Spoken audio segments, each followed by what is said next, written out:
Indo British advanced pain clinic నొప్పి మాయం surgery దూరం ఫర్ అపాయింట్మెంట్స్ 9155515563.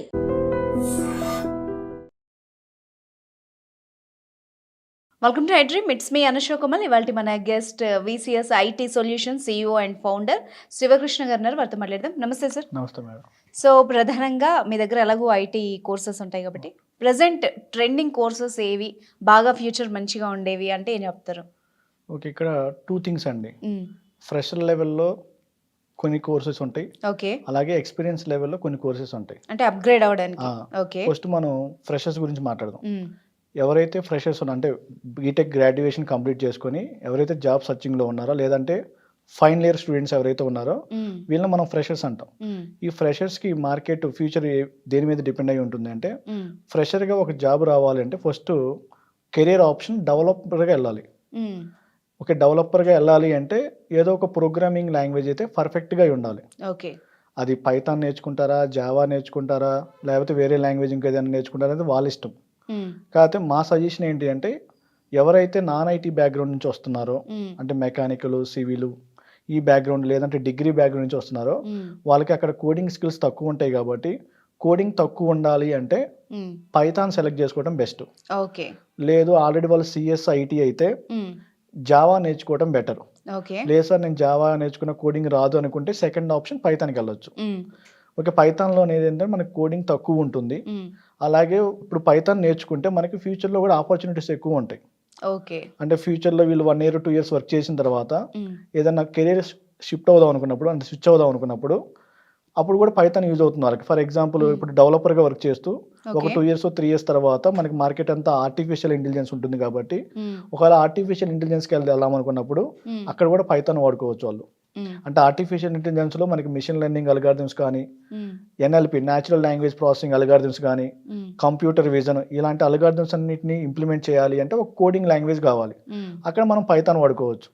అలాగే డేటా సైన్స్కి వెళ్దాం అనుకున్నా వీళ్ళకి పైథాన్ యూజ్ అవుతుంది. లేదు డేటా అనలిటిక్స్కి వెళ్దాం అనుకున్నా, లేదు డెవాప్స్కి వెళ్దాం అనుకున్నా, లేదంటే సైబర్ సెక్యూరిటీ అంటే ఫ్యూచర్ మొత్తం ఇవే ఉంటాయి. సైబర్ సెక్యూరిటీ ఉంటుంది, తర్వాత ఐఓటీ ఉంటుంది, ఇంటర్నెట్ ఆఫ్ థింగ్స్. వీటి సైడ్ వెళ్దాం అనుకుంటే వాళ్ళకి పైథాన్ యూజ్ అవుతుంది. కాబట్టి ఫస్ట్ ఆప్షన్ ఏంటి అంటే, యాజ్ ఏ డెవలపర్గా వెళ్ళాలనుకున్నప్పుడు ఫ్రెషర్స్ పైథాన్ లాంగ్వేజ్ నేర్చుకోవాలి. ఇంతకుముందు ఎలా ఉండేది అంటే ఐటీలో ఫ్రంట్ ఎండ్ డెవలప్మెంట్ జాబ్స్ సపరేట్గా ఉండేవి, అలాగే బ్యాక్ ఎండ్ డెవలప్మెంట్ జాబ్స్ సపరేట్గా ఉండేవి. మనకి కరోనా వచ్చిన తర్వాత ఈ కంపెనీస్ అన్ని ఎన్విరాన్మెంట్ చేంజ్ చేసుకున్నాయి. అంటే ఒక డెవలపర్ని తీసుకొని వాడిని ఫ్రంట్ ఎండ్ బ్యాక్ ఎండ్ రెండింటిలో వాడుకుంటున్నారు. దీన్ని మనం ఏమంటాం ఫుల్ స్టాక్ డెవలప్మెంట్ అంటాం. అంటే ఫ్రెషర్గా జాబ్ రావాలి అంటే ఫస్ట్ ఫుల్ స్టాక్ డెవలప్మెంట్ నేర్చుకోవాలి. ఆ ఫుల్ స్టాక్ డెవలప్మెంట్ అనేవి చాలా ఉన్నాయి. అందులో అది వాళ్ళ ఇష్టం, ఏదైనా సెలెక్ట్ చేసుకోవచ్చు. తర్వాత కోడింగ్ లేకుండా జాబ్ రావాలి, కోడింగ్ తక్కువ ఉండాలనుకున్నప్పుడు టెస్టింగ్ సైడ్ వెళ్ళాలి. అంటే అప్లికేషన్ బిల్డ్ చేసిన తర్వాత మార్కెట్లోకి రిలీజ్ చేసేటప్పుడు దాన్ని టెస్ట్ చేస్తాం. అది టెస్టింగ్ టీమ్ వాళ్ళు చేస్తారు. అంటే అప్లికేషన్ క్లయింట్ రిక్వైర్మెంట్స్ మీట్ అవుతుందో లేదో చెక్ చేయాలి. ఆ చెక్ చేసేటప్పుడు దాన్ని ఏమంటాం టెస్టింగ్ అంటాం. ఈ టెస్టింగ్లో కూడా మనకి 2 types జాబ్స్ ఉంటాయి. మాన్యువల్ టెస్టింగ్ ఉంటుంది, ఆటోమేషన్ టెస్టింగ్ ఉంటుంది. ఇంతకుముందు ఎక్కువగా మాన్యువల్ టెస్టింగ్ ఉండేది. ఇప్పుడు అన్ని కంపెనీస్ ఆటోమేషన్ టెస్టింగ్ మూవ్ అవుతున్నాయి. ఈ ఆటోమేషన్ టెస్టింగ్ సైడ్ వెళ్ళాలి అనుకున్నా మనకి ఏదో ఒక ప్రోగ్రామింగ్ లాంగ్వేజ్ ఉండాలి. ఇప్పుడు ప్రజెంట్ మార్కెట్ బాగా సెలీనియం టూల్ వాడుతున్నారు. సెలీనియం అనేది ఒక ఆటోమేషన్ టెస్టింగ్ ఫ్రేమ్వర్క్. ఇది నేర్చుకోవాలి అంటే ఏదో ఒక ప్రోగ్రామింగ్ లాంగ్వేజ్ కావాలి. సెలీనియంలో మనం జావా వాడుకోవచ్చు, పైథాన్ వాడుకోవచ్చు, గో లాంగ్వేజ్ వాడుకోవచ్చు, లేదంటే జావా స్క్రిప్ట్ అయినా వాడుకోవచ్చు. అంటే ఆటోమేషన్ టెస్టింగ్ సైడ్ వెళ్దాం అనుకున్నా ఒక ప్రోగ్రామింగ్ లాంగ్వేజ్ అయితే ఉండాలి. ఇది ఫ్రెషర్స్. లేదు సార్ నాకు అసలు కోడింగ్ వద్దు, కోడింగ్ లేకుండా జాబ్స్ కావాలనుకున్నప్పుడు బెస్ట్ ఆప్షన్ ఏంటంటే డిజిటల్ మార్కెటింగ్. ఇప్పుడు ప్రజెంట్ మార్కెట్ డిజిటల్ మార్కెటింగ్ చాలా బాగుంది. అంటే మనం ఏది చేసుకున్నా డిజిటల్ మార్కెటింగ్ చేయాల్సిందే. ఫర్ ఎగ్జాంపుల్ ఏదైనా ఒక కంపెనీ స్టార్ట్ చేసినా దాని ప్రమోషన్ కోసం డిజిటల్ మార్కెటింగ్ అంటే ఏంటి, వెబ్సైట్ క్రియేట్ చేసుకోవాలి. వెబ్సైట్ క్రియేట్ చేసుకుని దాన్ని ప్రమోట్ చేయాలి. అంటే సోషల్ మీడియా యాడ్స్ కానీ, అలాగే ఫేస్బుక్ యాడ్స్ అంటాం, ఇన్స్టా యాడ్స్ అంటాం, దాన్ని ఎస్ఈఓ సర్చ్ ఇంజిన్ ఆప్టిమైజేషన్, ఇవన్నీ డిజిటల్ మార్కెటింగ్ కిందకి వస్తాయి. అంటే నాకు కోడింగ్ వద్దండి, కోడింగ్ లేకుండా జాబ్ రావాలనుకున్నప్పుడు ఫ్రెషర్ లెవెల్లో డిజిటల్ మార్కెటింగ్ కోర్స్ నేర్చుకొని వెళ్ళొచ్చు. ఇప్పుడు మీరు అన్నట్టు డిజిటల్ మార్కెటింగ్ నేర్చుకోవాలనుకోండి, నిజంగానే ఇప్పుడు ప్రెసెంట్ సోషల్ మీడియా ఎప్పుడైతే పికప్ అయిందో చాలా ట్రెండింగ్ కోర్స్ ఇది. దీనికి ఎలాంటి స్కిల్స్ ఉన్న వాళ్ళు నేర్చుకోవచ్చు? అంటే అంటే ఎవరు ఏమీ లేకపోయినా నేర్చుకోవచ్చండి. ఓకే. డిజిటల్ మార్కెటింగ్ అసలు ఏ కోర్స్ అయినా ఏమీ తెలియకపోయినా నేర్చుకోవచ్చు. అదంతా వాళ్ళ మీద డిపెండ్ అయి ఉంటుంది. వాళ్ళు నేర్చుకునే క్యాపబిలిటీని బట్టి ఉంటుంది. ఓకే. ఈ డిజిటల్ మార్కెటింగ్ అనేది ఎవరైనా నేర్చుకోవచ్చు. హ్మ్. అంటే ఇక్కడ సాలరీ గ్రోత్ అనేది కొంచెం తక్కువ ఉంటుంది. ఓకే. అలాగే జాబ్ ఆపర్చునిటీస్ అనేవి ఎంఎన్సీ కంపెనీలు తక్కువ ఉంటాయి. హుహు. ఇక్కడ అంతా ఫ్రీలాన్సింగ్, అంటే వీళ్ళే ఒక ప్రాజెక్ట్ తెచ్చుకుని వీళ్ళు చేసుకుంటూ ఉండాలి. ఓన్‌గా చేసుకుంటూ ఉండాలి, లేదా క్యాపబిలిటీ ఉండాలి. క్యాపబిలిటీ ఉండాలి. హ్మ్. ఈ డిజిటల్ మార్కెటింగ్‌కి మనకి డెవలపర్‌కి వచ్చినంత సాలరీలు రావు. ఓకే. ఇప్పుడు డెవలపర్ అనుకోండి, హ్మ్. ఫ్రెషర్ లెవెల్‌లోనే 4.55 రావచ్చు. Okay. Depends upon the company. ఒక్కొక్క కంపెనీలో 8 lakhs కూడా రావచ్చు. హ్మ్. లేదా టెస్టింగ్ అనుకోండి 3.5, 4 కూడా రావచ్చు. హ్మ్. అదే డిజిటల్ మార్కెటింగ్ 2.5, 2 అలా ఉంటుంది. ఓకే. అంటే ఓకే. సాలరీ తక్కువ ఉంటుంది. అంటే కాకపోతే కోడింగ్ కోడింగ్ లేకుండా వాళ్ళకి వద్దనుకున్న ఇదొక వాళ్ళకి ఆప్షన్. డిజిటల్ మార్కెటింగ్ అనేది బెస్ట్ ఓకే. ఆప్షన్. ఓకే. హ్మ్. అలా కాదండి, అసలు నాకు కోడింగ్ వద్దు, అసలు ఈ డిజిటల్ మార్కెటింగ్ కూడా నేను వద్దనుకున్నప్పుడు హ్మ్. మనకి మార్కెటింగ్‌లో ఏఆర్ కాలింగ్ అని ఉంటుంది. ఓకే. ఏఆర్ కాలింగ్ అంటాం, మెడికల్ బిల్లింగ్ అంటాం. హ్మ్. ఈ జాబ్స్ ఉంటాయి. హ్మ్. ఈ మెడికల్ బిల్లింగ్‌లో ఏంటంటే ఆల్రెడీ వాళ్ళ దగ్గర కొంచెం డేటా ఉంటుందండి. డేటా ఎంట్రీ జాబ్స్ అంటాం. ఓకే. ఈ జాబ్స్‌కి ట్రై చేసుకోవాలి. కాకపోతే ఇక్కడ ప్యాకేజెస్ అనేవి చాలా తక్కువ ఉంటాయి. హుహు. 2 కూడా ఉండవు. హ్మ్. ఇప్పుడు మీరన్నట్టు అసలు ఇవేవి కాదు. హైయెస్ట్ ప్యాకేజ్ ఉన్న జాబ్సే కావాలి అనుకుంటే గనక వాళ్ళు ఎలాంటి కోర్సెస్ చేస్తే బావుంటది? ఓకే. ఫ్రెషర్ లెవెల్‌లో కూడా నాకు హైయెస్ట్ ప్యాకేజ్ అంటే 8 lakhs అలా రావాలనుకున్నప్పుడు హ్మ్. ప్రెజెంట్ మార్కెట్ బాగా ట్రెండింగ్ ఏంటి అంటే ఏఐఎంఎల్ అంటాం. Artificial intelligence and machine learning అంటాం. ఓకే. ఈ కోర్స్ నేర్చుకుంటే ఫ్రెషర్ లెవెల్‌లో కూడా హై ప్యాకేజెస్ వస్తాయి. హ్మ్. జనరల్‌గా ప్యాకేజెస్ అనేది మన ఎక్స్‌పీరియన్స్ మీద మాత్రమే డిపెండ్ అయి ఉంటుంది ఓకే. జనరల్ సినారియోలో. హ్మ్. ఒకవేళ మనకి ఫ్రెషర్‌గా అయితే ఎక్కువ ప్యాకేజ్ రావాలి అంటే ఏఐఎంఎల్ హ్మ్. లేదా క్లౌడ్ కంప్యూటింగ్ నేర్చుకోవాలి. హ్మ్. అంటే ఏడబ్ల్యూఎస్ గాని, అజూర్ గాని ఇవి నేర్చుకుంటే ఫ్రెషర్ హ్మ్. లెవెల్‌లో కొంచెం హై ప్యాకేజెస్ ఉంటాయి.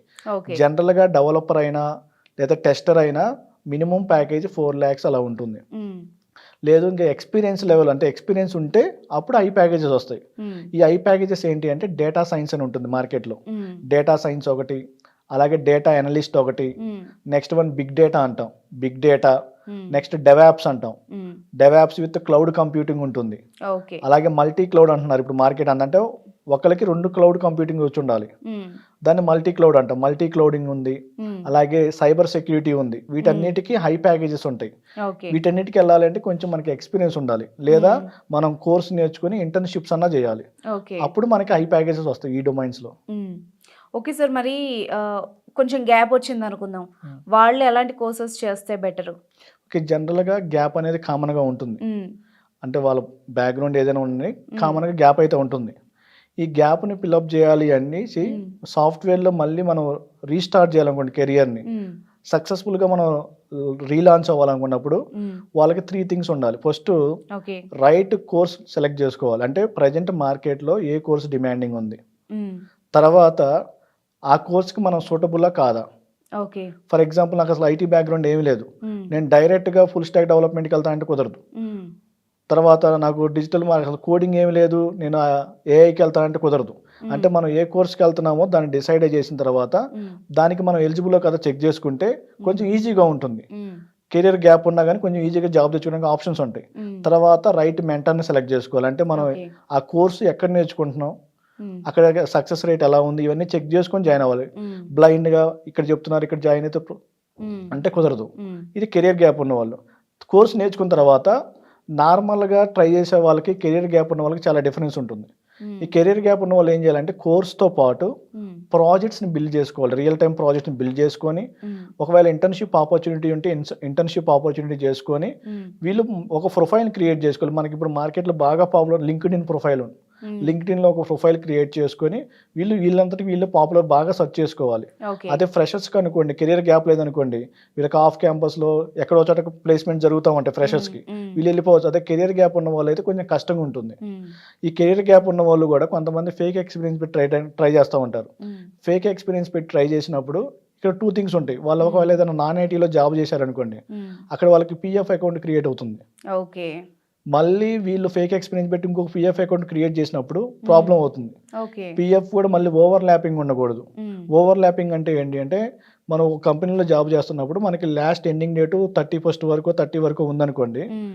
మనం ఇక్కడ 30 వరకు ఉండకుండా వేరే కంపెనీలో మళ్ళీ 28లోనో, 29లో జాయిన్ అవ్వామనుకోండి. హ్మ్. అక్కడ పిఎఫ్కి 30 వరకు టైం ఉంటుంది, కానీ ఇక్కడ మళ్ళీ సెకండ్ పిఎఫ్ 28లోనే క్రియేట్ అవుతుంది. ఓకే. అలా ఓవర్ ల్యాప్ ఉన్నా చాలా కష్టం. కెరియర్ గ్యాప్ ఉన్న వాళ్ళు వాళ్ళు కొంచెం జాగ్రత్తగా ఉంటే కెరియర్ గ్యాప్ ఉన్న వాళ్ళు కూడా ఈజీగా జాబ్ తెచ్చుకోవచ్చు. సో చాలా మంది కూడా జావా, పైథాన్ అంటే క్రేజ్ ఉంటుంది. ఎందుకు దానివల్ల బెనిఫిట్స్ ఏముంటాయి? అంటే ఏంటి అంటే మనకి ఐటీలో జాబ్ రావాలి అంటే ఒక ప్రోగ్రామింగ్ లాంగ్వేజ్ పర్ఫెక్ట్గా ఉండాలి. అది మనం ఏఐకి వెళ్ళినా, లేకపోతే డేటా సైన్స్కి వెళ్ళినా, డేటా అనలిటిక్స్కి వెళ్ళినా, లేదంటే డెవాప్స్కి వెళ్ళినా, క్లౌడ్ కంప్యూటింగ్ వెళ్ళినా, ఎక్కడికి వెళ్దాం అనుకున్నా మనకు ఒక కంప్యూటర్ ప్రోగ్రామింగ్ లాంగ్వేజ్ తెలిసి ఉండాలి. ఇంతకుముందు 5 years 7 years బ్యాక్ ఎక్కువగా సి లాంగ్వేజ్ నేర్చుకునే వాళ్ళు అందరూ. ఇప్పుడు ఏంటి అంటే పైథాన్ కానీ జావా కానీ నేర్చుకోవాలి. ఈ పైథాన్ కానీ జావా కానీ ఎందుకు నేర్చుకుంటున్నావు అంటే ఇవి ఊప్స్ బేస్డ్ ప్రోగ్రామింగ్ లాంగ్వేజెస్. ఎక్కువగా అప్లికేషన్స్ అంతా ఊప్స్ బేస్ చేసుకుని డెవలప్ చేస్తున్నారు కాబట్టి ఈ 2 లాంగ్వేజ్లో ఏదో ఒక లాంగ్వేజ్ పర్ఫెక్ట్ అయి ఉండాలి. అందుకని ఈ రెండింటికి కొంచెం క్రేజ్ ఎక్కువ ఉంది. కానీ పైథాన్ అనేది జావా కంటే ముందున్న లాంగ్వేజ్. కానీ మన మార్కెట్లో అంటే మన ఇండియా మార్కెట్లో లాస్ట్ 7 years నుంచి బాగా పాపులర్ అవుతుంది. అంత ముందంతా మార్కెట్ అంతా జావా జావా జావా ఉండేది. ఇప్పుడు చిన్నగా స్లోగా చేంజ్ అవుతుంది. కానీ అబ్రాడ్ మార్కెట్లో పైథాన్కి ఉన్నంత డిమాండ్ ఇంకే లాంగ్వేజ్కి లేదు. అబ్రాడ్ మార్కెట్లో కిడ్స్ లెవెల్లోనే పైథాన్ అనేది ఒక సబ్జెక్ట్. మనం కేంబ్రిడ్జ్ యూనివర్సిటీ తీసుకుంటే 5th standardలోనే వాళ్ళకి పైథాన్ ఉంటుంది. వాళ్ళు 8th standardకి వెళ్ళే లోపు వాళ్ళు సర్టిఫికేషన్ చేయాలి పైథాన్ మీద. ఏంటి సార్ మళ్ళీ దానివల్ల వాళ్ళకి ఏం యూజ్ ఉంటుంది? యూజ్ అంటే ఫ్యూచర్ అంతా ఏఐ ఉంటుంది. ఏఐకి వెళ్ళాలంటే పైథాన్ రావాలి. సో ముందు నుంచి వాళ్ళకు ఉంటుంది. అంటే ఏఐకి అయినా, డేటా సైన్స్ అయినా, డేటా అనలిటిక్స్ అయినా, సైబర్ సెక్యూరిటీ అయినా, ఐఓటీ అయినా పైథాన్ వాడతాం. అందుకనే వాళ్ళకి స్కూల్ లెవెల్ నుంచి ఒక ప్రోగ్రామింగ్ లాంగ్వేజ్ అయితే ఉంటుంది. అందుకనే సిబిఎస్ఈలో కూడా లాస్ట్ 2 years నుంచి పైథాన్ ఇంట్రడ్యూస్ చేశారు. మనకి సిబిఎస్ఈలో కూడా 8th standardలో పైథాన్ ఉంటుంది. 8th 9th standard 10th వచ్చేసరికి డేటా సైన్స్ కాన్సెప్ట్స్ యాడ్ చేశారు. ఓకే, ఈ పైథాన్ ఎప్పుడైతే పాపులర్ అంటే మనకి ఇండియాలో ఎప్పుడైతే మనకి సైబర్ సెక్యూరిటీ కానీ, లేదంటే డెవాప్స్ కానీ, క్లౌడ్ కంప్యూటింగ్ కానీ, లేదంటే ఆర్టిఫిషియల్ ఇంటెలిజెన్స్ కానీ ఇవి ఎప్పుడైతే మార్కెట్లోకి వచ్చాయో మనకి అప్పటి నుంచి పైథాన్ బాగా పాపులర్ అవుతుంది. Thank you very much sir. Thank you madam.